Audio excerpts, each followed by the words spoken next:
It happened in February 2007. I wasn't worried when I walked into what was now my office. I was expecting great, if not grand, things to happen. I felt focused and determined. I had reviewed all the technical documentation in advance and glanced through the financial documents, and I already knew what I was going to do and in what order. Well, hold on, guys. You're in for a big surprise. And then I was hit like a sack of dust. My wife, Eleanor, stepped out of the elevator with a pile of folders in her hands. She headed for the left corridor. I couldn't believe my eyes. I stood there like a statue, watching her go. Yes! It was definitely her. I couldn't be mistaken.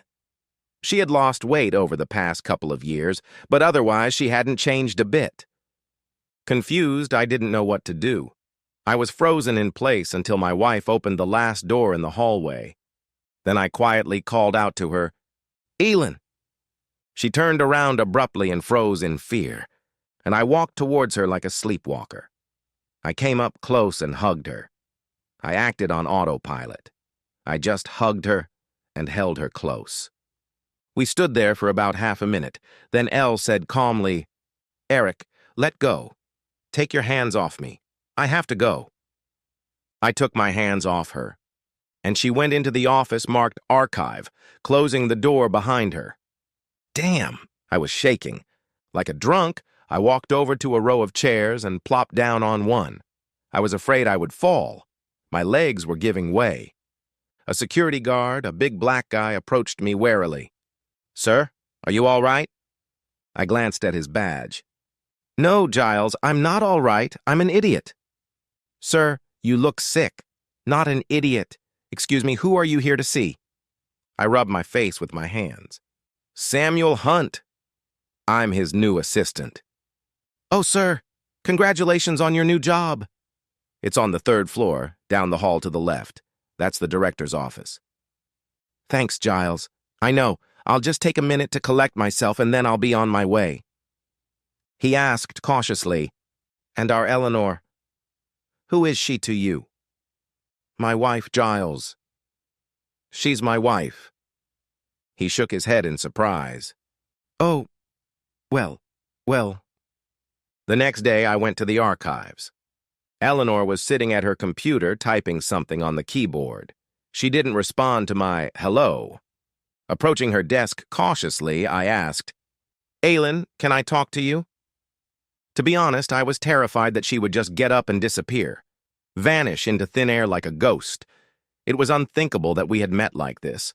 2 years of searching in vain, and now... She smiled crookedly. "Eric, you understand that you're my boss, and I can't refuse to talk to you. Forget that I'm your boss right now. I just want to ask..." She waited. Are there any conditions that would allow you..." Damn. The words wouldn't come out. "I want you back. What do I have to do? What conditions do I have to meet?" She looked at me from under her eyelashes, and then she said, short and dark, $100,000 and the death of Nicholas Norton. We were silent. You know, Elin, when he told me he was joking, can you imagine? That idiot. He was just joking. I beat him up, badly. I was sent to community service. Why not prison? That's where you belong. No. The thing is, when they brought me in for a confrontation with Nicholas, the investigation was led by Helena Fenton. You know her. So I explained to Norton that if he didn't withdraw his statement, I'd be sent to prison. But I'm sure they wouldn't give me life, and I certainly wouldn't get the death penalty. And I'd still be out someday. And then I'd come after him, and he wouldn't like it one bit. Eleanor listened to me gloomily. She seemed indifferent to what I was saying.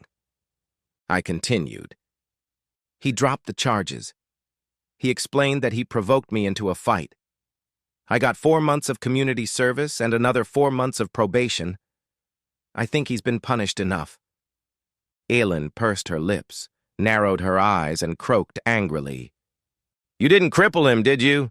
You didn't ruin his life, did you? Big deal, you beat him up. He's living just fine. Unlike me, my life is in shambles. Everything I had is gone. I have no future." Then she suddenly calmed down.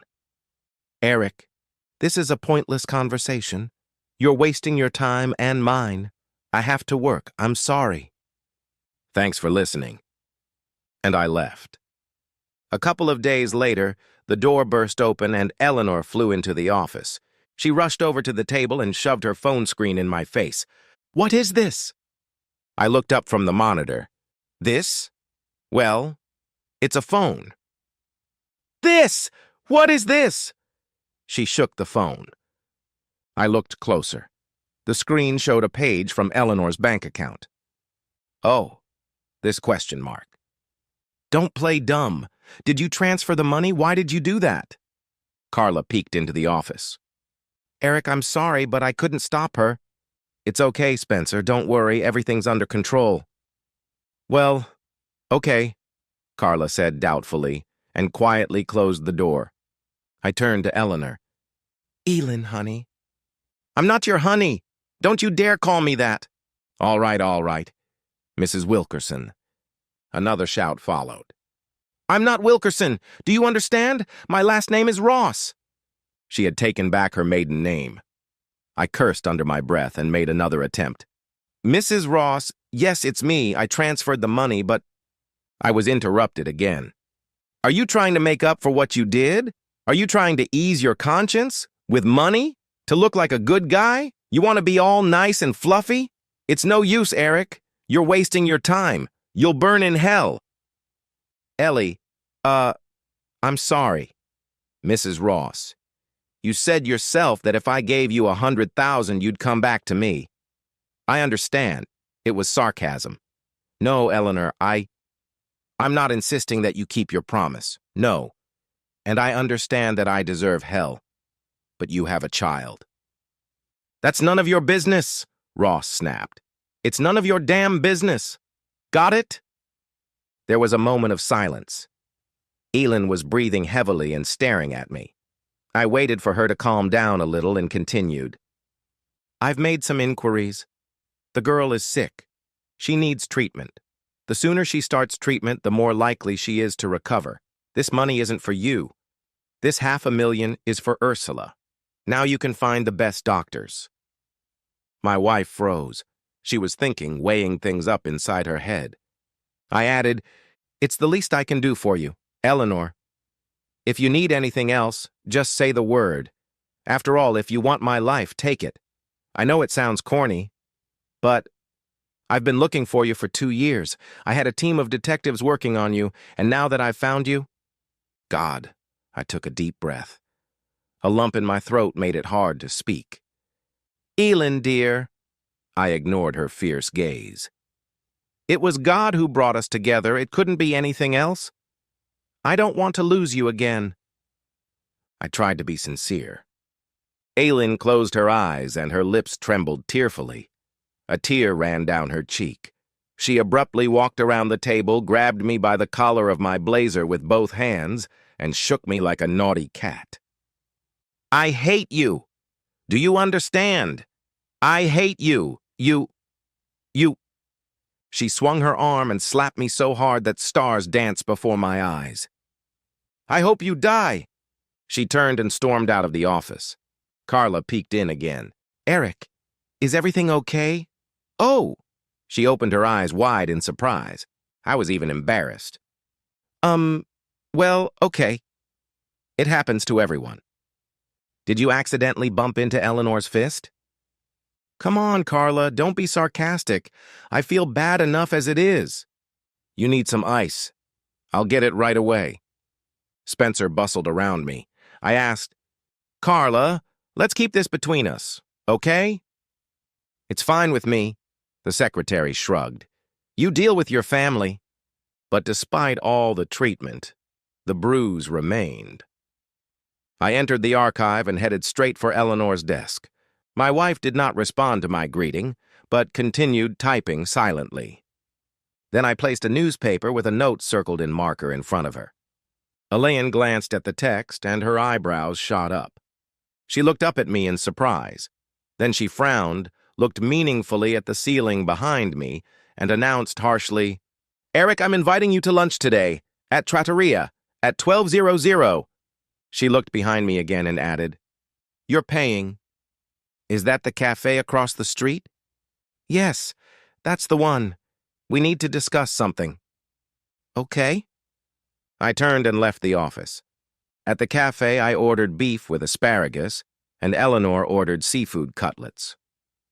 "Are you saying you finished off Nicholas?" Ely said quietly. "Number, I'm only indirectly involved." "What do you mean?" "After the concussion I gave him, the pyeloma gradually grew, and he apparently ignored the doctor's warnings. And his respiratory center failed. Nicholas simply suffocated in his sleep."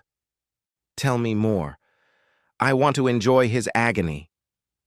"I'm sorry, Elin. I don't know the details. I'm not a doctor, and I want to forget about his death." He looked at her unyielding, expectant face and explained, "Yes, apparently he suffered. Imagine not being able to breathe." His wife shrugged. Then she thought for a moment and poked at her plate with her fork. Do you regret your friend's death?" "Elin, what kind of friend was he to me? I hated him as much as you did. So there you have it." "And you expect me to forgive you, throw my arms around you, and you'll be my beloved husband again?" Our order arrived. We fell silent. As soon as the waitress left the table, I continued, "Listen, dear. I'm sorry, it's just a habit." "Go on." "I'm not asking for anything, because I know very well that I don't deserve forgiveness. I behaved like a stupid animal." She looked at me bitterly and nodded in agreement. "But when that jerk filled me in on everything, I decided that I would get you back, no matter what it took, because I never stopped loving you.